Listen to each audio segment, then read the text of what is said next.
Hi, I'm complexities, and this is the infamous staircase problem.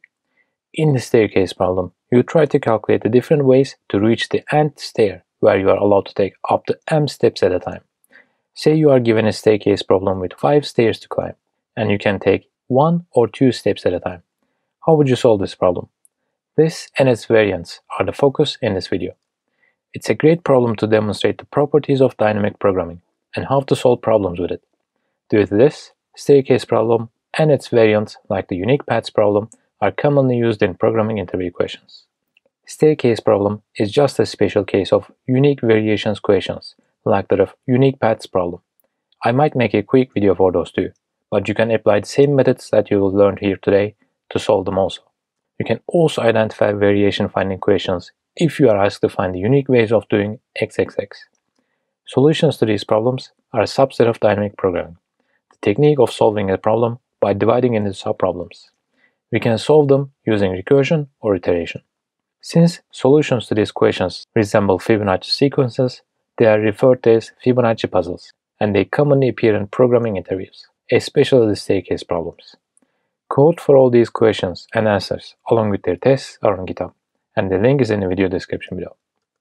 Let's start with the first question. This is the very basic staircase problem. Now, given n stairs, you can climb 1 or 2 stairs at a time. Count the number of different ways that you can reach to the top. Alright, as we always do, let's start with the requirements analysis. There are no bounds specified for n. Since this is a very simple problem, there isn't any other specific or important requirement. Now, there is no upper bound to n, so recursive solutions might blow up the call stack. There is no lower bound specified for n, so users might try to put in 0 or other funky stuff like negative numbers as the parameter, so it's nice to write tests for edge cases and add some ifs to validate and sanitize the user input. Alright, now let's jump in and try to solve this question in a straightforward manner. Alright, now we are at the bottom stair. This is the floor stair, and we want to get to the top stair. Alright, we can take 1 or 2 steps at a time.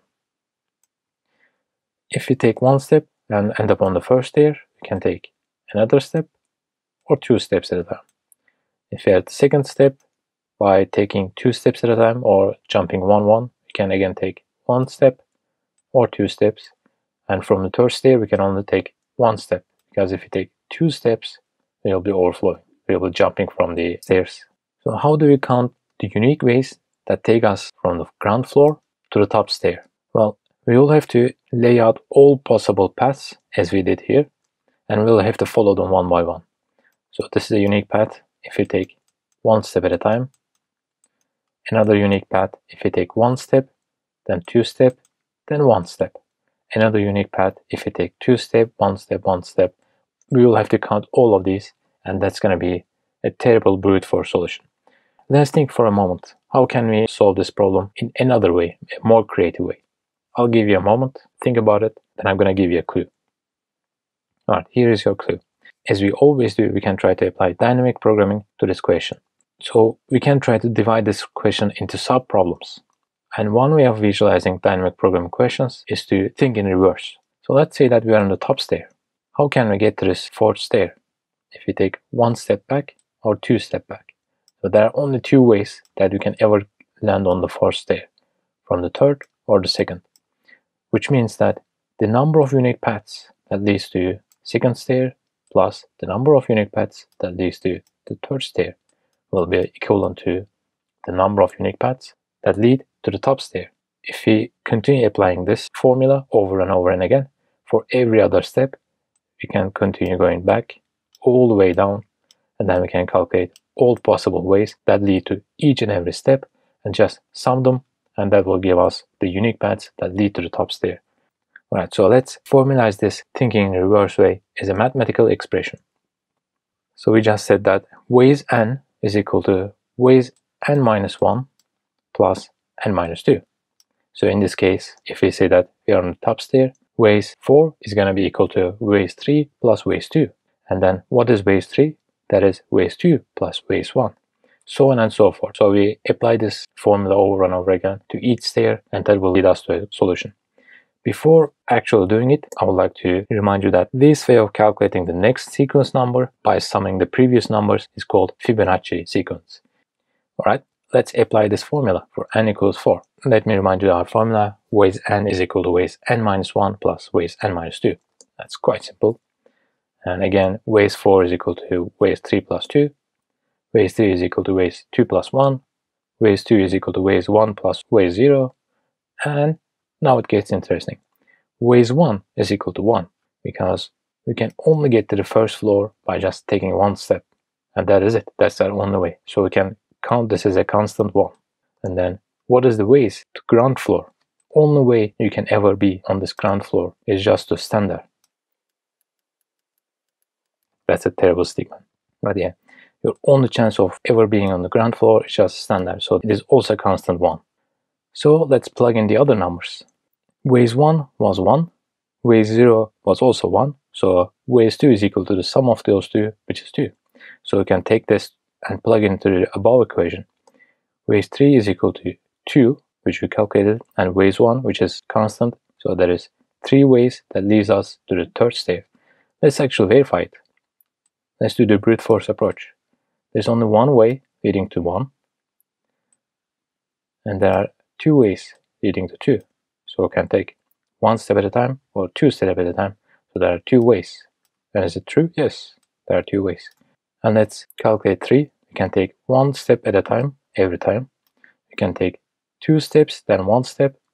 And we can take 1 step and 2 steps like this. So there are 3 unique ways that leads us to the third stair. Is that true? Yes, it is true. There are 3 ways that leads us to stair 3. And then let's continue plugging it. Ways 3 is calculated as 3, and ways 2 is calculated 2. And so there are 5 unique ways that we can ever get to stair 4. And the solution that I've just described is the iterative Fibonacci solution, which we're going to go about in a moment. But before that, let's analyze our solution. And again, remember the formula. You just add the previous 2 numbers to get the next one in the sequence. And you start with the stair 0, and again, which is a constant 1. The only way to be here is to stand there.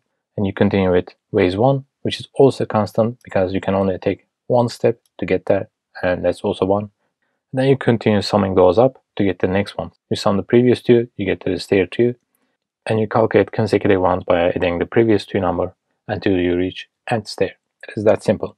And the time complexity of this is going to be O(n), because to be able to calculate each step, all you have to do is one operation, sum the previous 2. So to be able to calculate all n of the stairs, all you will have to do is the n operations. It's a linear time complexity, and the space complexity is O(1). All we have to store in the memory is just these 2 variables. So our space complexity remains constant throughout the solution. Alright, let's code it out. Again, remember our formula, and based on that formula, we're going to define the ways function using Python. So we define the ways n, and again, n is the number of stairs, and we take the first 2 numbers as the first 2 stairs, which are 1 and 1. And for the entire range of n, we're going to sum those 2 numbers. And we're going to find the next one. Once we find the next one, we're going to move our summing window up by 1. So we point A's new value is B, and the B's new value is the one we just calculated. And the shorthand for this sort of assignment in Python is just a one-liner like this. And then once we calculate everything all the way to the top stair, we're just going to turn the very last value, which is going to be the ending number of our sequence, which is also going to be our solution. And it's that simple. You might be given a staircase question in an interview situation, and you might give the optimum solution, which is the iterative solution. And the interviewer might ask you to solve the same question using another method. This is something that I would do if I were to ask the staircase problem, because this is such a common question that it's possible that people will just memorize the optimum solution and just walk into the interview. To make sure that you separate people who memorize these stuff from the people who understand this stuff, you can ask them to solve in another way too, like a follow-up question. So let's do that. Let's solve the exact same problem with recursion. I'm going to read the question again, just to be clear. Given n stairs, you can take 1 or 2 stairs at a time. Count the number of different ways that you can reach the top. Alright? Again, we formulated our way of finding the top stairs value. And again, we're going to start from the top and work our way back. And we're going to continue recursing and applying the exact same formula to previous stairs until we reach all the way to the bottom. Time complexity of this is going to be O2 to the power of n, which is exponential time, which is pretty terrible. And you're going to see why it is like that in a moment. I'm going to visualize this recursion tree so you can understand why the time complexity grows exponentially. The space complexity is still the same. It is constant O1, and it's actually even better than the iterative solution, because in the iterative solution, we have to allocate two variables. In the recursive solution, we have to allocate absolutely nothing. You're going to see in a moment in the code. And the call stack depth is On. Again, you're going to see in the visualization in a moment that for every stair, our call stack depth will grow by 1. Alright, so let's start with the code before visualization. Again, our infamous formula. And as you can see, the code for the recursive solution is extremely simple. We define our ways function like this. And then once we reach the bottom, we just return 1, because we know that first and the ground stairs are constant ones. And for all the other stairs, we just apply our formula to the subsequent stairs. And that is it. So the recursion tree for n is equal to 1, which is the stair count, and m is equal to 2, which is the maximum steps you can take at a time. And this is how it looks. Once we start from the top, which is stair 5, we're going to recurse into stair 4. And once we are at the stair 4, we'll have to recurse to the next biggest stair, which is stair 3. And once we reach that, we're going to have to recurse next biggest stair number and go all the way down. Once this path is followed, we'll have to go up, and we have to go up, and then we calculate the one that we didn't calculate, then we have to go up, and we have to calculate the right child, and again calculate the only child and go up, and we have to recurse all the 3 like that. And as you can see, if we have 5 stairs, then our recursion depth is 1, 2, 3, 4, 5. So as we calculate our call stack depth as On, you can see that it's true. And m is the maximum number of stairs you can take at a time, which is 2, which will define the width of the child. Alright, if you look at the tree, you will notice the duplicated branches, and they are the source of the inefficiency. Now let's check out this branch. We have to calculate it here, we have to calculate it here, and we have to calculate it here. We have to calculate the exact same branch 3 times in a row, which is extremely inefficient, and that is the source of that 2 to the power of n time complexity. If we somehow store the solution for the branch number 2 in memory, we can just calculate it for the first time, and for the consecutive ones, we can just read them off the memory and won't ever have to calculate it. And it's even better if we store the value of the branches at the highest level. If we calculate the branch with 3 once, we can skip this entire thing in one shot. While calculating 3, if we also store the value of 2, we can also skip this entire branch too. So all we have to do would be to calculate this branch, and that will be it. Everything else will be read from memory. Alright, here's an animation of the execution of our ways function with 5 stairs.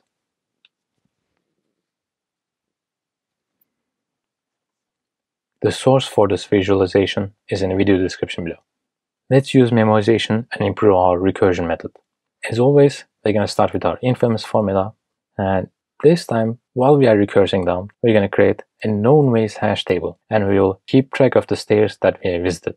While doing that, we will recurse all the way down to the bottom floor, and if we ever have to recalculate a step that we visited, we will just read it from the memory. Alright, if you do that, our time complexity is going to be On, because once we calculate all the steps, all the consecutive calculations, we'll just read it from the memory. To be able to calculate each stair, we'll just have to do one operation, which will bring us to linear time complexity, which is a lot better than the exponential time complexity of the regular recursive solution.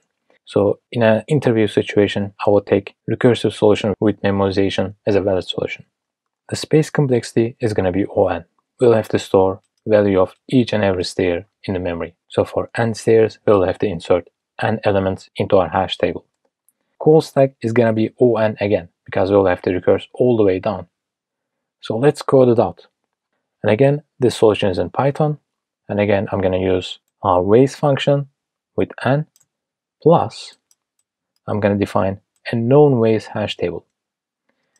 As you know, this is the syntax for initializing a hash table in Python.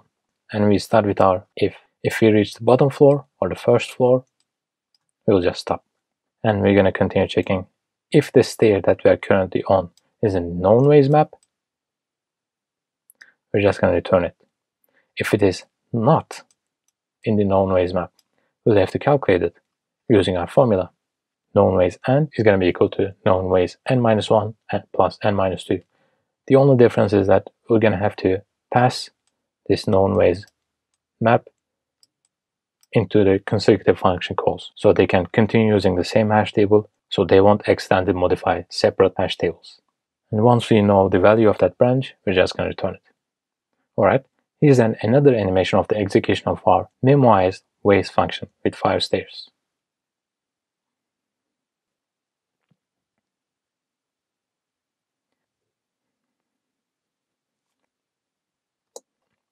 Let's continue with some tips. If thinking in forward does not work, try to solve the problem backwards. Reverse thinking can help you find ways to utilize dynamic programming. And if you want to see the rest of my algorithm series, the link to the playlist is in the video description. And let's move on to the second question. This is the generalized version of our first question. Given n stairs, you can climb up to m stairs at a time. Count the number of ways that you can reach to the top. So instead of being able to take 1 or 2 steps at a time, you can take 3 or even 4 stairs at a time, whatever the value of m might be. Let's create a formula then. Let's express this situation in a mathematical way.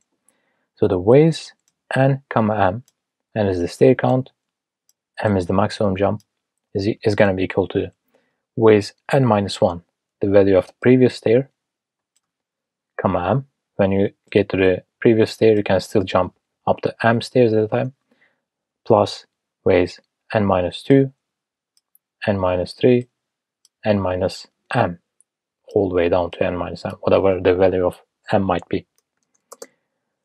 If m is equal to 3, which means you can take 1, 2, or 3 steps at a time, then the ways 4, which is the top stair, is going to be ways 3 plus ways 2 plus ways 1. So the ways 3 is going to be ways 2 plus ways 1 plus ways 0. And the ways 2 will be ways 1 and ways 0. Once you reach the bottom floor, you cannot go further down again.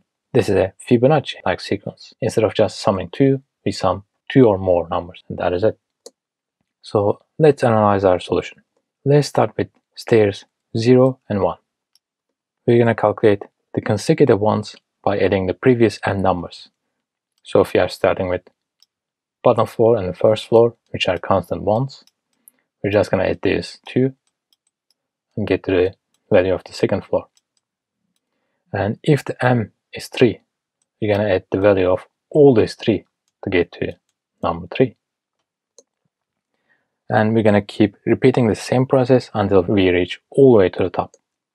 This, as you might have just realized from this rectangle, is the sliding window technique. I'll give you more info on this in a moment. And the time complexity of this solution is m times n, because to be able to calculate each step, you need to sum previous m numbers together. And the space complexity is om, because all you have to keep in the memory is the previous m numbers, and that is it. And let's code it out. We start by writing our formula on the board, and we define our ways function like ways n, m. And let's initialize a stairs array. And this is very convenient because in programming languages, the arrays start with the index 0, which corresponds to our ground floor, which is really nice. And the value for that, as we know, is a constant 1. And we just iterate entire range of n with Python's lovely range function, and we use the Python's sum function. What does this function do? It adds all the numbers in a given array and returns the result. So if this array has 3 numbers in it, it sums them all and returns you. And then what do we do here? We append that sum to the end of the stairs array. And as I said, we only have to keep a specific window of values in the memory. If you have more values in memory than that, we can just pop the first value in the array. As you know, pop 0 will remove the element with index 0, which is going to be the leftmost element in our array. And once we are done, once we calculate the entire range of n, we just return the last element in the stairs array using stairs index -1. This is another lovely feature of Python. If you provide negative indexes to arrays, it starts giving you values from the right end. So -1 will return you the very last element of the array, which is going to be exactly the value that we are looking for, which is going to be the solution of our question. This code that you see here is quite simplified. You will have to add some ifs to handle the corner cases, and you will have to write some tests to verify that you are handling those corner cases correctly. And here is some more tips. The Fibonacci sequences can be calculated in all log n time using matrix exponentiation or directly with Fibonacci formula. This is probably an overkill for interview situations though. So I would never expect anyone to know the Fibonacci formula off the top of your hands. But it is possible that you might be expected to know matrix exponentiation, because linear math is quite important in programming. But if that is the case, it is likely that you will be warned beforehand and will be given some study time for that programming interview. Write tests if you have time, especially for corner cases like n equals 0, n equals 1, etc. That is quite important. In a question like this, you will be roughly given half an hour, and half an hour is quite a long time actually. So why you are given such a long time? So you can write tests, handle corner cases, discuss the solution a little bit, and again, interviewer might ask you to solve the same question in another way, like we did in our previous question. And like the staircase problem, there are many more possible interview questions that can utilize Fibonacci-like sequences, like that of unique paths problem, decode ways problem, etc. I will make separate videos for them, so sub if you don't want to miss them. And question 3. This is again a medium question, and this is the most generalized version of Fibonacci-like sequences that can take variable steps. So let's get to our question. Given n stairs, you can climb x, y, or z stairs at a time, which can be 2, 3, 5 stairs at a time. Count the number of different ways that you can reach to the top. So in this question, you can take 2 stairs, 3 stairs, or 5 stairs at a time. So you are forbidden from taking 1 stair at a time. Again, once you see the question like this, it could be a little bit scary, but if you try to relate this question to regular Fibonacci sequences, you're going to see that it's actually quite simple. Let's come up with a mathematical expression. So we're going to say that ways n, comma, the array of possible stairs is equal to ways n minus x, which is the first stair, which is 2 in this case, plus ways n minus y, which is the second possible stair jump, and plus ways n minus z, which is the third possible step, and we're going to continue doing that for all possible steps that you can take. So let's calculate this. For x is equal to 2, y is equal to 3, and z is equal to 5, we can say that ways 6 is equal to ways 4 plus ways 3 plus ways 1. Why didn't we add ways 5? Because there's no way that you can get from stair 6 to stair 5. You can only get from stair 6 to stair 4, because you are not allowed to take 1 step at a time. So we can only get from 6 to 4, 6 to 3, or 6 to 1 by taking 2, 3, or 5 steps at a time. And from ways 5, we can only get to ways 3. We are not allowed to take 1 step at a time, so we cannot get to ways 4. So we can take 2 steps back and land up on the third stair. We can take 3 steps back and land up on the second stair. And we can take 5 steps back and land up on the ground floor. And ways 4 is equal to ways 2 plus ways 1, because we can only take 2 steps or 3 steps back at a time. If we take 5 steps back, we would end up in the negative stairs territory, which doesn't exist, so we cannot take it. And then ways 3 is going to be is equal to ways 1 plus ways 0, because we can only take 2 or 3 steps at a time. And then ways 2 is going to be is equal to ways 0, because we can only get to the second stair from the ground floor. And here is a little bit complexity. Up to this point, we took ways 1 as a constant 1, because you could take 1 or 2 steps at a time. In this example, you are not allowed to take 1 step at a time. So how can you get to the first floor? There's no way to get to the first floor. You can only get to the first floor from the negative first floor. which doesn't exist. So the ways that lead to the first stair is 0 this time. And the ways that you can be on the ground floor is always the same. You just stand there, so there's only one way to be there. With that in mind, we just found the first two Fibonacci-like sequence numbers, so we can continue summing them up.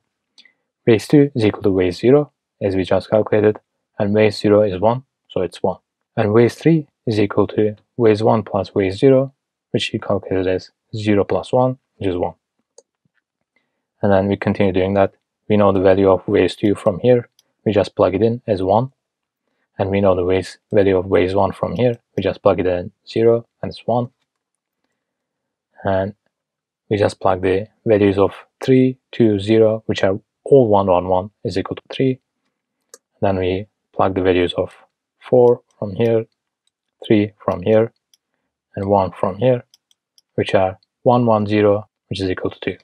This result is kind of funny because there are less unique paths that lead to stair 6 than there are unique paths that lead to stair 5. And this is only possible because we are given a very specific set of stairs to take. And again, this is a Fibonacci-like sequence. Alright, let's analyze our solution using iteration on Fibonacci-like sequences. As always, we're going to start with stair 0, which is always 1. And we're going to calculate consecutive ones by adding stair minus x, stair minus 1, and stair minus z together. So to be able to find the value of 2, you're going to add 3 minus 2, which is 1. And we're going to add 3 minus 3, which is ground floor. We're going to keep repeating this until we reach our target of nth stair. Time complexity is again going to be m times n, because to be able to find the value of any stair, we just have to do m calculations. And here, m is the length of this possible steps array. And the space complexity is going to be OM. And as I said, m is the length of the possible steps array. And let's code this out. And this time, I'm going to use a funny programming language called JavaScript. And you will also get a chance to compare this to the Python solutions. So let's start our ways function in JavaScript using ways n, possible steps list. And the possible steps list is just an array of bunch of numbers in it. And we're going to initialize our stairs array as we always do from the ground floor, which is a constant 1. And let's iterate over this array using a for loop. We're going to start from the next stair, which is 1. And we're going to iterate all the way until we reach nth stair. For I equals 1, which is the first stair, we're going to initialize its value as 0. And we're going to recurse over this possible stairs array. Take each value from that array and go to that stair that it corresponds to. So if we are here and the array number is 2, we're going to go 2 steps back, find its value, and add it into the current value of our stair. In this case, in JavaScript, if you try to access an array with an invalid index number, you're going to get a not a number value, which is considered to be a falsie. Since it's falsie, your OR statement will fall into the next one. So this statement will return 0. So if you try to access the value of a stair that doesn't exist, that's a negative, you're just going to return 0. And if it's a valid one, like in this case, you're just going to return the value of that and add it together. You're just going to continue doing this until you reach the nth stair. And once you're done, you will pop the very last value from that array, which is going to be your target value of n. Some more tips. Memory efficient Fibonacci-based solutions are essentially sliding window solutions.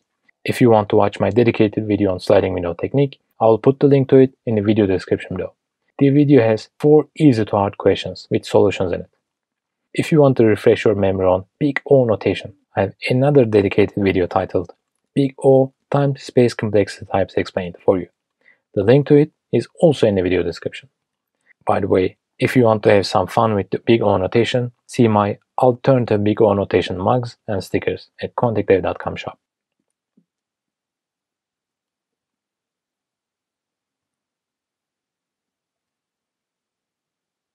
If you like to see more algorithm videos like this, give the video a thumbs up so I'll know.